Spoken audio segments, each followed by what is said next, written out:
இன்றைக்கி நாம் mass communication senior secondary என்ஐஎஸ்லேருந்து 27th லெசனில் ஃபோட்டோ ஜேர்னலிசமோட கண்டினியூஷன் கடைசி 2 டாப்பிக்காக பார்க்க போகிறோம். இதுக்கு முன்னாடி நம்ம 27.2 வரைக்கும் கவர் பண்ணியிருந்தோம். இப்போ 27.3 அதாவது காம்போசிஷன்னு போட்டிருக்கு. Any photograph must speak for it self.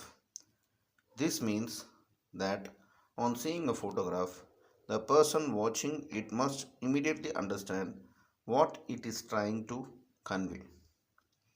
There is a saying, a single picture is worth of 1,000 words. This means that a picture can convey a message more convincingly than 1,000 words. You may have seen many photographs that leave a lasting impression on you. Have you wondered why it is so? This is because the subject which is photographed is placed in the picture frame in such an intelligent manner that it leaves an impact on the viewer. This placement of the subject or subjects with the picture frame, it is called composition. So காம்போசிஷன்னா என்ன அப்படிங்கிற ஒரு meaning தான் சொல்கிறாங்க. Composition பார்த்திங்கன்னா, இப்போ நீங்கள் ஒரு சில நிறைய பிக்சர்ஸ் நீங்கள் பார்ப்பீங்க. ஆனால் எல்லா பிக்சர்ஸும் ஞாபகம் இருக்கா? கிடையாது. ஒரு சில பிக்சர்ஸ் மட்டும் உங்களுக்கு லைஃப் லாங்காக ஆழ் மனதில் உங்களுக்கு அப்படியே நிற்கும். நமக்கு எல்லாத்துக்கும் அது ஏன் அப்படி நிற்கிதுன்னா, அதுதான் என்ன சொல்லுவாங்கனாக்கா, இங்கிலீஷில் ஒரு வார்த்தை இருக்குது, எப்பயுமே சொல்லுவாங்க, a single picture is the worth 1,000 words. அதாவது ஒரு நிறைய 1000 வார்த்தைகள் பேசி புரிய வைக்கிறதோட ஒரு சிங்கிள் பிக்சர் பார்த்தோன்னே புரியறது தான் நல்ல ஒரு ஃபோட்டோகிராஃப்னு சொல்லுவாங்க. அது நல்ல ஒரு பிக்சர்னு சொல்லுவாங்க. ஸோ இது பார்த்திங்கனாக்கா, நமக்கு பார்த்தோன்னே அந்த என்ன சொல்ல வராங்க, அந்த ஃபோட்டோகிராஃபர் என்ன சொல்ல வராங்க அப்படிங்கிற விஷயம் வார்த்தை எல்லாமே நமக்கு புரிய வைப்பாங்க. இது நமக்கு ஒரு சில ஃபோட்டோகிராஃப் பார்த்தா தெரியும், அது மனசில் நிற்கும். அதை தான் இங்கே சொல்ல வராங்க. இப்போ பார்த்திங்கன்னா, இது எப்படி நடக்குது அப்படின்னா, அந்த சப்ஜெக்ட் அந்த என்ன சொல்ல வர சப்ஜெக்டை மட்டும் ஃபோட்டோகிராஃபர் அந்த கரெக்டாக இன்டெலிஜென்ட்டாக, அதாவது புத்திசாலித்தனமாக அந்த ஃப்ரேமுக்குள்ளே அவர் அதை ப்ரொஜெக்ட் பண்ணியிருப்பார், ஃபோக்கஸ் பண்ணியிருப்பார். அதாவது வியூவர்ஸ் பார்த்த உடனே அதை புரிஞ்சிக்கிற மாதிரி. இதுக்கு பேர் தான் என்ன சொல்லுவாங்கனாக்கா, அந்த சப்ஜெக்டை கரெக்டான சப்ஜெக்ட் இல்லாட்டி சப்ஜெக்ட்ஸ், நிறைய சப்ஜெக்ட்ஸ் கூட இருக்கலாம். அதாவது அந்த விஷயத்தை என்ன சொல்ல வர விஷயத்தை கரெக்டாக ஃபோக்கஸ் பண்ணுறது, ஃப்ரேம்குள்ளே கொண்டு வர்றது விஷயத்தை பேர் தான் பார்த்திங்கனாக்கா காம்போசிஷன் அப்படின்னு சொல்கிறாங்க. Composition has a special meaning when it has to convey news to the public. As in the case of photojournalism, it is the placement of the subject being photographed that leaves an impact on the viewer.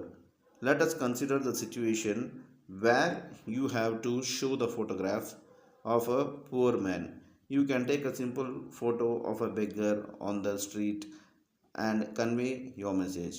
But if the same photograph is taken in such a manner that the beggar is close to the camera, but at the distance is also a rich man sitting in the big car, the picture will have a greater impact because its composition shows the contrast in the two people in the same picture and highlight the condition of the beggar against the rich man.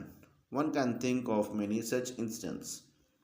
இப்போ இந்த composition என்னென்னாக்கா, composition special meaning என்னென்னா, ஒரு photo ஜேர்னலிசமில் நீங்கள் பப்ளிக்கான ஒரு விஷயம், பொதுவான விஷயத்தை convey பண்ணணுன்னாக்கா இந்த காம்போசிஷன் மூலமாக தான் பண்ண முடியும். அதுதான் ஃபோட்டோ ஜேர்னலிசம் முக்கியமான விஷயம். அதுதான் வியூவர்ஸோட மனசில் பார்த்திங்கனாக்கா ஒரு நல்ல இம்பேக்ட் கொடுக்கும் அப்படின்னு சொல்கிறாங்க. அப்போ தான் நீங்கள் சொல்ல வந்த விஷயம் பவர்ஃபுல்லாக போய் ரீச் ஆகும் அந்த வியூவர்ஸ்க்கு அப்படின்னு சொல்கிறாங்க. இப்போ ஒரு சுச்சுவேஷன் சொல்கிறாங்க. ஃபார் எக்ஸாம்பிள், நீங்கள் ஒரு ஏழையான ஒரு மனிதனை நீங்கள் பிக்சர் எடுத்து நீங்கள் காட்டணும் அப்படின்னா, அதாவது அவங்களோட ஏழ்மையை காட்டணும் அப்படின்னாக்கா, நீங்கள் சாதாரணமாக ஒரு ரோட்டில் பார்த்தீங்கன்னாக்கா நிறைய பேர் தர்மம் கேட்டுட்ருப்பாங்க. அவங்கள நீங்கள் ஃபோன் பண்ணி அவங்க நீங்கள் ஃபோட்டோவை எடுத்து நீங்கள் காட்டலாம். சிம்பிளாக முடிஞ்சு போயிடும். பாரு, இவங்களுக்கு காசு இல்லைங்கிற போது புரிஞ்சுப்பாங்க. ஆனால் அதுவே பார்த்திங்கன்னா, ஒரு க்ளோஸ்அப் கேமரா க்ளோஸ்அப்பில் ஒரு காசு இல்லாதவரையும் நிற்க வச்சு அதே ஆட்டம் கேமராவோட பேக்கப்பில் பார்த்தீங்கன்னாக்கா அவருக்கு பின்னாடி ஒரு காரில் ஒருத்தர் பணக்காரர் உட்கார்ற மாதிரியும் நீங்கள் காட்டும்போது ஒரே ஃப்ரேமில் இந்த ரெண்டு சப்ஜெக்டையும் காட்டும்போது நீங்கள் சொல்ல வேண்டிய விஷயம் இன்னொரு நல்ல ஒரு இம்பேக்டோட போய் சேரும் அப்படின்னு சொல்கிறாங்க. ஸோ அந்த இடத்துல நீங்கள் ஒரு வேறுபடுத்துறீங்க. அதாவது இந்த மாதிரியும் மக்கள் காசு இல்லாமல் இருக்காங்க, அந்த மாதிரி மக்கள் காசோடு இருக்காங்க, ஆடம்பரத்தோடு இருக்காங்க அப்படிங்கிற ஒரு விஷயத்தை ஈஸியாக புரிவிக்க முடியும். இது இன்னும் கொஞ்சம் வியூவர்ஸ் மத்தியில் மனசில் ஒரு இம்பேக்டை கொண்டு வரும் அப்படின்னு சொல்கிறாங்க. ஸோ இந்த மாதிரி தான் நிறைய இன்ஸ்டன்ஸ் வந்து நாம் யோசிக்கலாம் ஃபோட்டோ ஜேர்னலிசம்னு சொல்கிறாங்க. Composition also deals with making the picture look more appealing to the eye. Action photographs and war or sports show the kind of energy that should make viewers feel that he is in the mindset of those action. Composition also demands balance, that is to say photograph must be taken in such a manner that it should not seem to make our eye wander to a corner. The various subjects should be so organized that the picture has a pleasing effect. There is some basic rules on framing, of which the rule of third is the most common.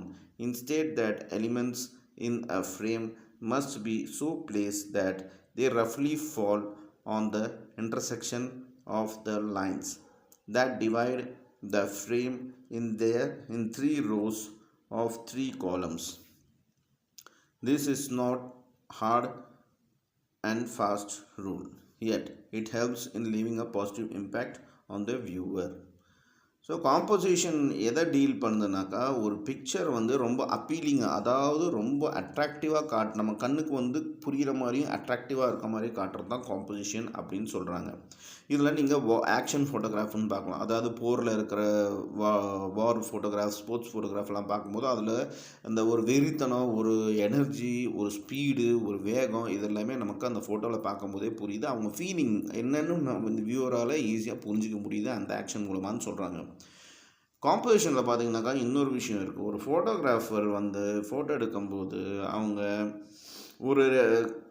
அவங்க பார்த்த விஷயத்தை வந்து அவங்க புரிய வைக்க வேண்டிய விஷயத்தை வந்து கரெக்டாக வந்து இந்த வியூவர்ஸ்க்கு புரிய வைக்கணும். அந்த பல சப்ஜெக்டை வச்சுக்கிட்டு அதுக்கு வந்து ஒரு ரூல் இருக்குது அப்படின்னு சொல்கிறாங்க. அதாவது என்ன மாதிரி ரூல்னாக்கா, அந்த ஃப்ரேமிங்ன்ட்டு ஒரு ரூல் இருக்குது. அது ரூல் ஆஃப் தேர்ட்ஸ் அப்படின்னு சொல்லுவாங்க. இதெல்லாம் ரொம்ப காமன் ஃபோட்டோகிராஃபில்.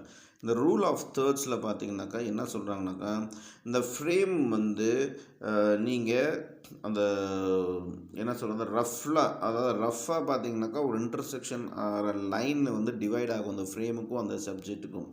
அந்த இடத்துல வந்து 3 rows வரும், அதே ஆட்டம் 3 columns வரும். இந்த இடத்துல தான் நீங்கள் அந்த ஃப்ரேம் செட் பண்ணணும். இதெல்லாம் டெக்னிக்கலான விஷயம், அந்த ஃபோட்டோகிராஃபருக்கு தெரியும். இது வந்து ரொம்ப கஷ்டமும் கிடையாது, அதோட ரொம்ப ஃபாஸ்ட்டாக பண்ணணும்னு அவசியம் கிடையாது. இது ஒரு பாசிட்டிவ் இம்பேக்டை கொடுக்கும் அந்த ஃபோட்டோ வந்து அந்த வியூவர்ஸ் பார்க்கும்போது அப்படின்னு சொல்கிறாங்க. ஸோ ரூல் ஆஃப் தேர்ட் இது ஞாபகம் வச்சுக்கோங்க. Camera angle is the another factor that has an impact on composition. If a person in a picture is an important person, like a leader or a film personality, or composes the picture by keeping a camera below the person's eye level, when this is done, the person shall appear much larger. Similarly, taking the picture of the above person's height, also called top angle, makes the person appear small.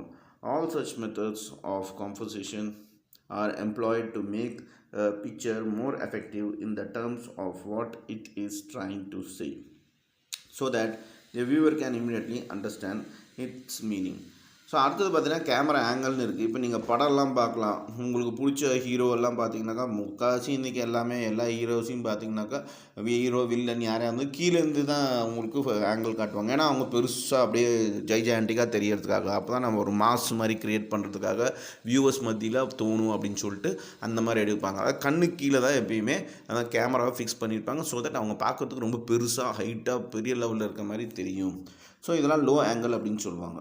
So இந்த மாதிரி இருக்கும்போது அந்த method வந்து உங்களுக்கு ஒரு picture வந்து இன்னும் எஃபெக்டிவான விஷயமாக காட்டுறதுக்கு உங்களுக்கு ஒரு யூஸ் ஆகுது அப்படின்னு சொல்கிறாங்க.